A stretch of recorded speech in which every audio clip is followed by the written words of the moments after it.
How Benjamin Netanyahu pushed Israel into chaos. The nation's current crisis can be traced back, in ways large and small, to the outsized personality of its longest-serving prime minister. Flanked by two bickering ministers, Benjamin Netanyahu appeared to shrivel in his seat. It was late July in the Knesset, the last week before the summer recess, but there was no anticipatory buzz in the air. While lawmakers were preparing to vote, anti-government protesters, walled off from parliament by newly installed barbed wire, chanted, "Busha! Shame!"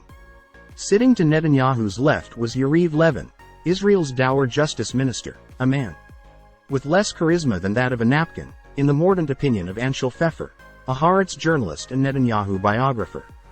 To Netanyahu's right was Yoav Gallant, a former major general who serves as Israel's defense minister. The two ministers hail from the right-wing Likud party, as does Netanyahu himself. But their consensus, much like every other consensus in the country, had splintered. Levin's camp was bent on using the government's majority to pass a package of bills that would do away with judicial oversight in the country and concentrate power in its hands. Gallant's camp, seeing the extraordinary blowback that the bills had touched off around the nation, worried that this was a step too far.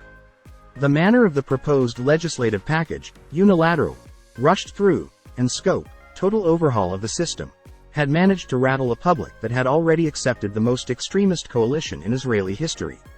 Israel has no written constitution. Its parliament is largely toothless as a check on power. The governing coalition has the majority and the means to impose its decisions there. Now it was proposing to neutralize the only curb to executive overreach, the country's Supreme Court. Hundreds of thousands of protesters have poured onto the streets of Tel Aviv and other Israeli cities every Saturday since the legislation was introduced in January. The energy and breadth of the protest movement has been staggering. To see this human wave surge through blocked highways shouting, "Democracy," is to glimpse Israeli society in all its variety. There are white coat groups, doctors, and black robes, lawyers, brothers and sisters in arms, military reservists, handmaids, women's groups, students, teachers, young people, academics, anti-occupation activists, religious Zionist Democrats, high-tech workers and civil servants. With the proposed judicial overhaul came ominous warnings from Moody's and other financial agencies about a deterioration of Israel's governance and a downgrading of the country's credit outlook. Foreign investments were pulled, the shekel depreciated. Military reservists threatened to not show up for duty. Panicking, Netanyahu, Israel's longest-serving prime minister, suspended the legislation in March. But this prompted his base to rebel, calling it a surrender. As one Likud lawmaker posted on Twitter, "You voted right and you got left." The pressure on Netanyahu closed in from all sides. If it were up to Bibi, the overhaul would simply disappear, but he can't because the genie is now out of the bottle, Tal Shalev, a political reporter for Walla News, told me. By July, Netanyahu calculated that he was paying a steep public cost and getting nothing in return. Suspending the legislation had been a strategic mistake, his advisors reasoned. If the other side realized that the unilateral threat is real, that the government was willing to pass bills without seeking wider approval from the opposition, they'll move to compromise, a source close to Netanyahu told me earlier that month. The judicial overhaul was back on the table. The issue before Parliament now, as Netanyahu sat between his squabbling ministers, was an amendment that would bar the Supreme Court from using a standard of reasonableness to reverse government decisions. Gallant was desperate for a last-minute compromise, concerned about military disunity. Levin was steadfast in his intention to push the law through. "Give me something," Gallant pleaded over Netanyahu's head. Netanyahu sat there, mute and impassive, uncharacteristically careless about the optics. Though he prefers not to be seen wearing his eyeglasses, enlarging the font of his speeches to 24, he kept them on this time. Shortly after 3:30 p.m., the Knesset speaker announced a roll call vote, to the sound of jeers. One by one, the coalition members stated, "In favor," while the opposition members all rose from their seats, some pounding their fists, others calling out, "Shame," and stalked out of the plenum, refusing to vote. "There is no prime minister in Israel," Yair Lapid, the head of the opposition, said to reporters outside. Netanyahu has become a puppet on a string of messianic extremists. "Give me something," Gallant pleaded over Netanyahu's head. Netanyahu sat there, mute and impassive, uncharacteristically careless about the optics. Though he prefers not to be seen wearing his eyeglasses, enlarging the font of his speeches to 24, he kept them on this time. Shortly after 3:30 p.m., the Knesset speaker announced a roll call vote, to the sound of jeers. One by one, the coalition members stated, "In favor," while the opposition members all rose from their seats, some pounding their fists, others calling out, "Shame," and stalked out of the plenum, refusing to vote. "There is no prime minister in Israel," Yair Lapid, the head of the opposition, said to reporters outside. Netanyahu has become a puppet on a string of messianic extremists. As soon as the vote passed, 64-0, lawmakers made a beeline to Levin's desk, where, beaming, they took selfies with him. Few noticed the man who rose from his chair, folded his eyeglasses and, looking mortified, as one observer put it, quietly made for the doors. Netanyahu thinks of himself in Churchillian terms. He would like to be remembered as the leader who faced down the Iran menace, the savior of Israel in the face of forbidding odds for the Jewish people. But the country's 75th year will be noted for something quite different. Its democracy is dimming. The public has never been more divided. Netanyahu has pushed Israel to the brink, gradually and then suddenly. In 1996, when he first moved into the prime minister's residence, Netanyahu was 46, broad-faced, with appealing asymmetrical eyes, one hooded, the other wide open. The first head of the country to be born after its founding, in 1948, and one who brought an unapologetic outlook toward Israel's occupation of the West Bank. Now 73, he is besieged on multiple fronts. He stands trial in 3 cases of corruption that were rolled into one indictment in 2019, charges he denies. Though his wife, Sarah, is not a defendant, 2 of the cases feature her. Reports of their dealings, and those of their elder son, Yair, have the trappings of a royal soap opera. A steady supply of champagne, cigars and expensive jewelry. Demands for fawning press coverage. Flagrant interference in matters of appointments and policy. These days, his gait is halting, his shoulders are hunched. His eyes sag. Try as his aides might, they have no way to spin this. The man looks exhausted. The judicial overhaul has now jeopardized every one of his perceived accomplishments, including Israel's economic success and its international standing. Netanyahu is, in a job like state, Nahum Bernea, a veteran columnist for Yedioth Ahronoth, told me.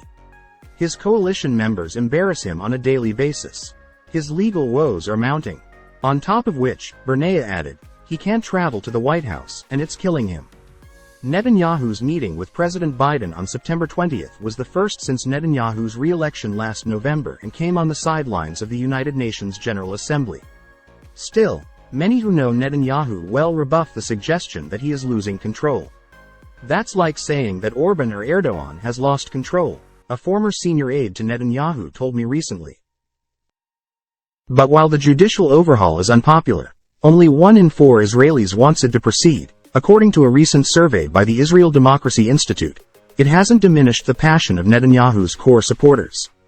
In a recent poll measuring suitability to lead the country, he and Benny Gantz, who heads the centrist National Unity Party, were tied with 38% each. By comparison, Lapid, the current opposition leader, trailed them with 29%. For vast parts of the country, from the Jewish settlements in the West Bank to ultra-Orthodox enclaves to Israel's impoverished development towns, he remains King Bibi. His status is such that his personal base of supporters is far greater than that of his party. Campaign posters from 2019 showed him shaking hands with Donald Trump and Vladimir Putin, with the caption, "Netanyahu, a different league." For his electorate, he is exactly that.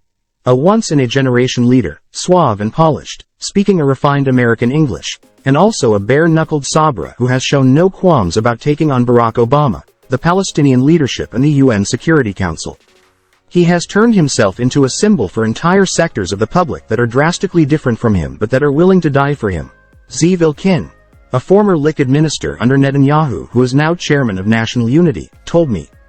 Netanyahu is secular and Ashkenazi, of Jewish European origins. He comes from a liberal milieu in Jerusalem that is similar to the social elites against which he, and his voters, rail. He is erudite, thorough, lonesome and vengeful. He is prone to grandiloquence, but then so are his admirers. I look at Bibi and think that he's a rare man, and we should thank God every day for giving us such a gift. Benny Ziffer, a friend of his, told me. One of Netanyahu's main achievements in office has been overseeing Israel's transformation into a country with one of the highest per capita investments in startups in the world. A second has been forging relations with the United Arab Emirates, Bahrain, Sudan and Morocco. Each achievement has asterisks attached. In the early 2000s, he served as finance minister in the government of Ariel Sharon. He spurred growth in part by slashing large annual subsidies to the ultra-Orthodox. He then led Likud to its worst-ever defeat in an election. Lesson learned. Never again would he dare cross the Haredim, or ultra-Orthodox. As prime minister, Netanyahu has since doled out more annual subsidies and additional inflated budgets to the Haredim than any leader before him. A Haredi family in which the father is unemployed, as more than half of Haredi men are, now receives 4 times more financial assistance than a non-Haredi Jewish household, one research institute found. Admirers credit Netanyahu with changing the paradigm around the Israeli-Palestinian conflict. Boaz Bismuth, a Likud lawmaker, told me. Netanyahu did so by effectively bypassing the Palestinians and signing normalization agreements with other Arab countries in the region. But those agreements, known as the Abraham Accords, are the diplomatic end result of an arms deal in which Israel would provide nearly all signatories with licenses to its powerful cyber surveillance technology Pegasus, as an investigation in this magazine revealed last year. He made use of knowledge and technologies to get closer to dictators, a former senior defense official told me. A normalization agreement with Saudi Arabia, which Netanyahu is eager to advance, would be even more consequential. But such a deal would entail concessions to the Palestinians, something that his extremist coalition partners would no doubt torpedo. Netanyahu's impressive endurance in office is, in part, a reflection of his enlarged base. The Likud electorate has historically been the Mizrahi, Jews of Middle Eastern and North African descent, the religiously observant, the non-college educated and the poor.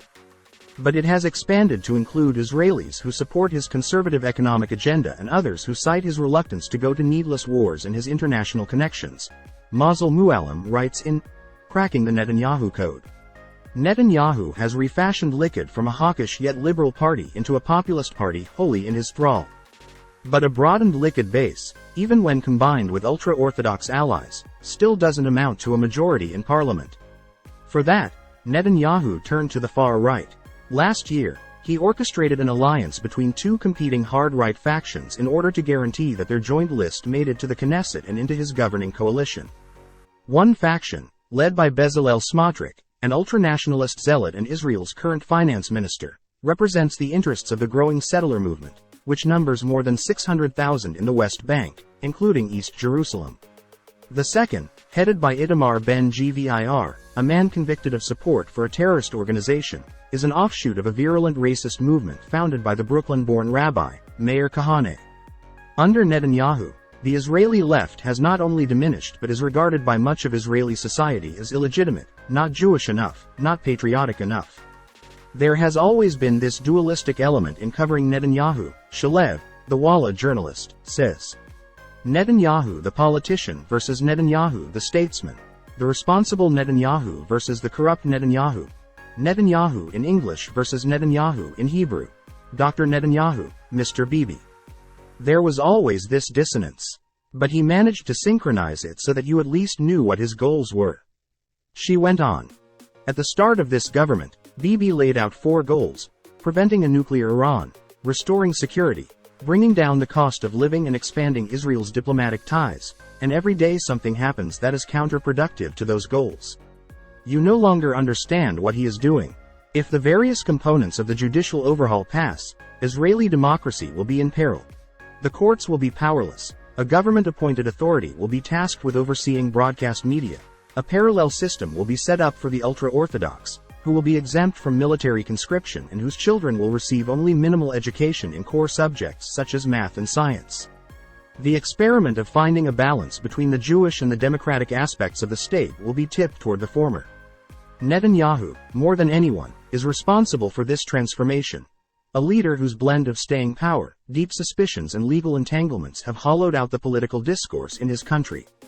These days, Israeli society can be seen as a reflection of Netanyahu and his neuroses. An entire political class is now devoted to burrowing into his psyche for clues on how far he is willing to go. Netanyahu declined to speak to me for this article. In response to a detailed fact-checking request, Netanyahu's office offered only this statement: "Your questions indicate a malicious and farcical hit job aimed at smearing a strong conservative Israeli prime minister.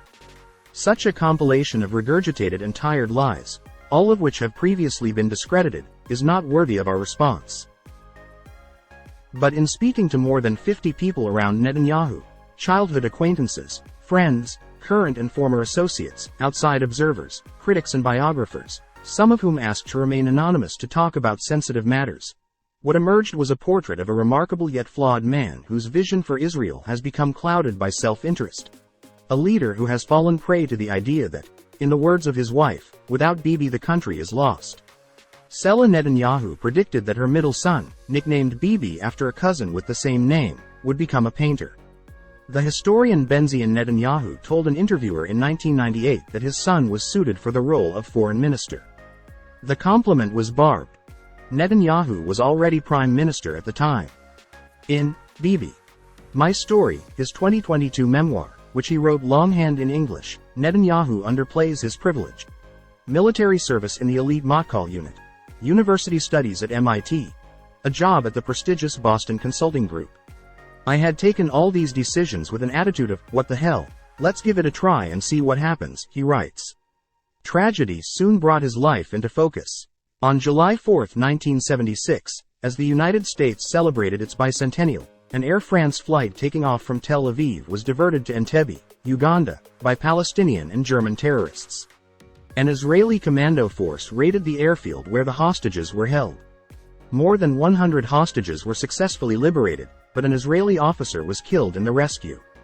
Netanyahu was living in Boston at the time with his then-wife, Mickey Weissman, whom he started seeing while both were still in high school. He went by the name Ben Netanyahu and worked as a consultant. That summer night, the couple's phone rang. As he picked up the receiver, he recalls in his memoir, he told Mickey, "It's Ido, to tell me that Yoni is dead."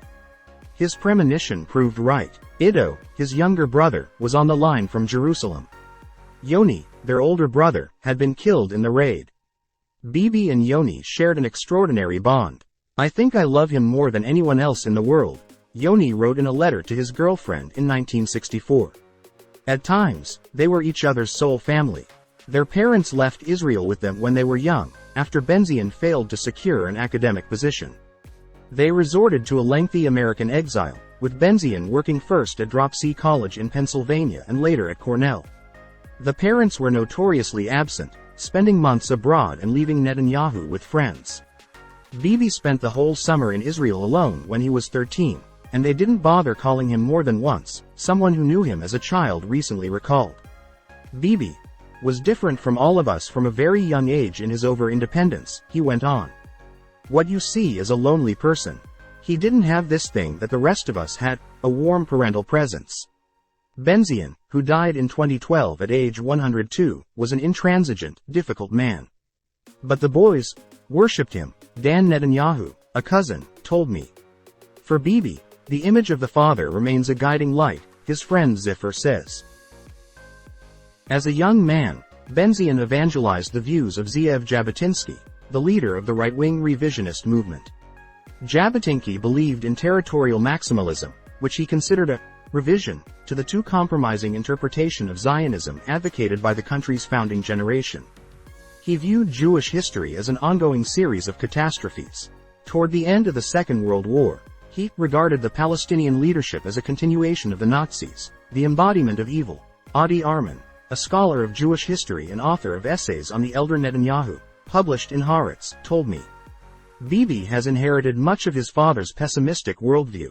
Friends recall him warning against Israel's peace treaty with Egypt, which became a singular diplomatic and strategic milestone. He also took on his father's resentments. Netanyahu presents this impressive combination of a strongman who's also a victim, Bernea says. It's a paradox typical of right-wing leaders in the West, Bernea adds, but in Netanyahu's case, I think it truly represents what he thinks of himself. The night in 1976 when he heard of Yoni's death, Bibi drove 7 hours to Ithaca, NY, to break the news to his parents. Benjamin greeted him with a surprised smile, but when he saw my face, he instantly understood. Netanyahu writes in his memoir. He let out a terrible cry like a wounded animal. The Netanyahu family founded a think tank in Yoni's name, the Jonathan Institute, for the study of terrorism. The institute would lend Netanyahu gravitas and connections. It would also help start his political career. People who knew Netanyahu at the time say that were it not for Yoni's death, they doubt whether he or his parents would even have returned to live in Israel. To ease his foray into politics, Netanyahu took up work as a marketing executive at one of Israel's largest furniture manufacturers. The decision appears to have been mostly financial, but the salesman in him, who pitches people using hyperbole and deception, has never quit. His stage presence and his easily digestible, good versus evil outlook on the Middle East set him apart when he began his career as a young diplomat. By 1982, he was back in the United States, serving as deputy ambassador to Washington during the early years of the Reagan administration. The jingoism of that time has remained a Netanyahu trademark. It is not the Jews who usurp the land from the Arabs, but the Arabs who usurp the land from the Jews, he writes in his memoir, adding, "The Jews are the original natives, the Arabs the colonialists."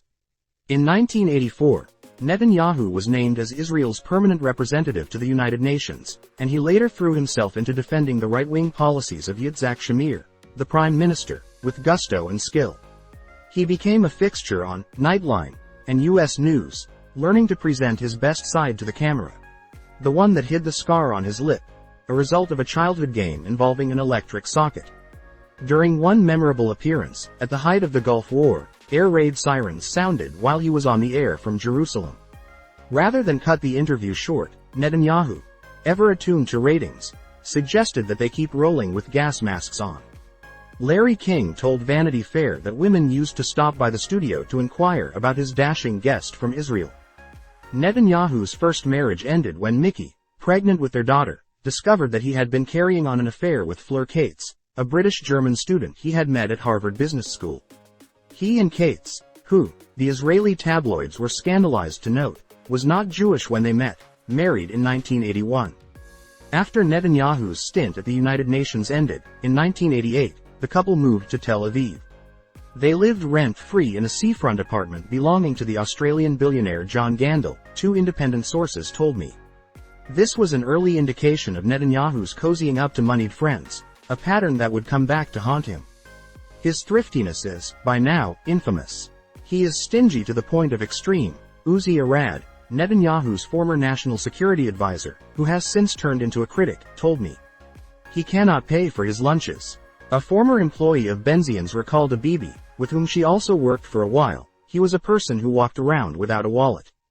As Netanyahu and Cates settled in Tel Aviv, Netanyahu quickly established himself on the Likud roster. He showed little reverence for party seniority. His innovation was that he moved from the outside in. Ilkin, the former Likud minister, told me. He set up marathon sessions with many of the 2,500 voters who made up the committee that determined the party's list for parliament. But he soon encountered a problem. A group of well-connected and much-admired second-generation politicians, known as the Likud princes, had their own ambitions. They included Ehud Olmert, Dan Meridor and Benny Begin. One day I get a phone call, and it's Bibi, Olmert recalled recently. He wants to come see me. So I meet him, and he tells me, "Listen, there are only two people who can run this country. Me and you. Let's make a deal. I don't need more than one term. I'll take a term, and you take a term." He tells me, "Just don't go against me." I told him, "What are you talking about? Is this a private bargain? Besides, I'm in no rush." So we say goodbye, and I tell him that I support him. A few days later, Olmert says, he recounted that conversation to Meridor. Meridor told Olmert. He told me that there were only two people who could run this country. Him and me. Later, Olmert ran into Benny Begin, who said, he told me that it was him and me. Netanyahu dispensed with the princes, one after another. He has done the same with every other rival who has threatened to gain prominence. He always took care to decapitate those who grew strong, Ilkin told me. By 1992, Labour had overturned Likud's political dominance. Rabin was elected prime minister and embarked on historic peace talks with the Palestinian leader, Yasser Arafat. A year later, Netanyahu clinched the Likud chairmanship, ousting Shamir, his former boss. He set about excoriating the peace talks, and the subsequent Oslo Accords, every chance he had. Not that he had many. Rabin, Arafat and Israel's foreign minister, Shimon Peres, shared a Nobel Peace Prize in 1994 and were exalted internationally. The Israeli media, which had previously celebrated its young, Americanized diplomat, became critical of him. The only game in town was Oslo, Pfeffer says. Yet Netanyahu soon won the opinion on the street. Mass casualty suicide bombings by Palestinian terrorists on Israeli buses and on bustling promenades turned the Israeli public against the recently signed treaty. Netanyahu presented himself as a bellicose alternative to the left-wing government's concessions. He installed himself at the sites of the attacks, lambasting Rabin. In October 1995, he gave an infamous balcony speech at a Jerusalem protest in which some protesters carried signs of Rabin dressed as a Nazi. Netanyahu later claimed that he did not witness such incitement from his perch, though other liquid politicians who were present sensed what was brewing and walked away. A month later, a Jewish extremist assassinated Rabin at the end of a peace rally in Tel Aviv. In elections held the following year, Netanyahu defied the polls and a newly hostile press and triumphed over Peres. For right-wing voters, this was a deliverance from the Oslo debacle. For the left, there was no recovering from the bloodied circumstances that brought about his rule. One paradox of Netanyahu's time in office is that although he is venerated in Israel for his presence on the world stage, he has made few friends there. According to Aaron David Millers, the much too promised land, an exasperated Bill Clinton came out of their first meeting in 1996 fuming to aides. Who the expletive does he think he is? Who's the expletive superpower here? Clinton's Secretary of State, Madeleine Albright, used to describe Netanyahu unfavorably as an Israeli Newt Gingrich, and felt condescended to. Miller, who worked for her, has written. In 2011, President Nicolas Sarkozy of France was caught on mic complaining to President Barack Obama, "I cannot bear Netanyahu, he's a liar." Obama responded, "You're fed up with him, but I have to deal with him even more often than you." That May, Netanyahu traveled to Washington for a scheduled meeting with Obama in the Oval Office. From the outset, their relationship had been strained. During their first meeting in office, 2 years earlier, according to Netanyahu's memoir, he expected pleasantries when Obama suddenly turned to him. "Bibi," he recalled Obama saying, "I meant what I said. I expect you to immediately freeze all construction in the areas beyond the 1967 borders." Not one brick. Netanyahu tried to deflect with the usual shtick. Israel, he told Obama, is willing to begin unconditional peace talks with the Palestinians immediately. But Obama was undeterred. Coming from Chicago, he told Netanyahu, he knew how to deal with tough opponents. He then said something out of character that shocked me deeply, Netanyahu writes. He doesn't specify what it was, but in Muallem's book, Michael Oren, a former Israeli ambassador to the United States, described the moment. "I know how to deal with people who oppose me," Obama reportedly said, and then made a slashing gesture across his throat. Now Netanyahu was stunned again. The day before they met, Obama reiterated in a speech his demand for Israel to withdraw from the occupied territories in the West Bank. "I was absolutely furious," Netanyahu wrote. In front of a room full of reporters, he seemed to lecture Obama, saying, "It's not going to happen." Obama was understandably dubious when, in 2013, John Kerry, his Secretary of State, pressed him to begin peace talks between Israel and the Palestinians. Still, Obama told Kerry to proceed. The issue of Palestinian refugees became a major flashpoint. At stake was whether Israel would grant refugees who had fled or been expelled from the country during its war for independence in 1948 a right of return, as the Palestinians demanded. Speaking via videoconference from Paris, Kerry and Martin Indyk, the U.S. Special Envoy for Israeli-Palestinian negotiations, proposed to Netanyahu that Israel would take in a symbolic number of refugees and contribute to a fund that would provide further compensation. Netanyahu then asked to take a break. When it was time to resume, half an hour later, the Israeli negotiators came into the room and said, "We're very sorry, the Prime Minister is indisposed," Indyk recalls. Netanyahu had reportedly gone over the details of the refugee agreement with his media advisor, who told him that it was a complete disaster, and that the Israeli public would never accept it, Indyk says. It was at that point that he apparently had a breakdown, Indyk adds. The pressure came not because we were putting the screws on him, but because he was thinking of the politics of it and how he would try to sell it. This wasn't the first time that Netanyahu had taken ill at critical junctures. At least a dozen people, including his friend Ziffer, told me about health problems he has experienced when he was under intense pressure. In the summer of 2013, U.S. negotiators drew up a document that would serve as a basis for a final peace deal. Its language said that Israel would retreat to its pre-1967 borders with reality-driven swaps.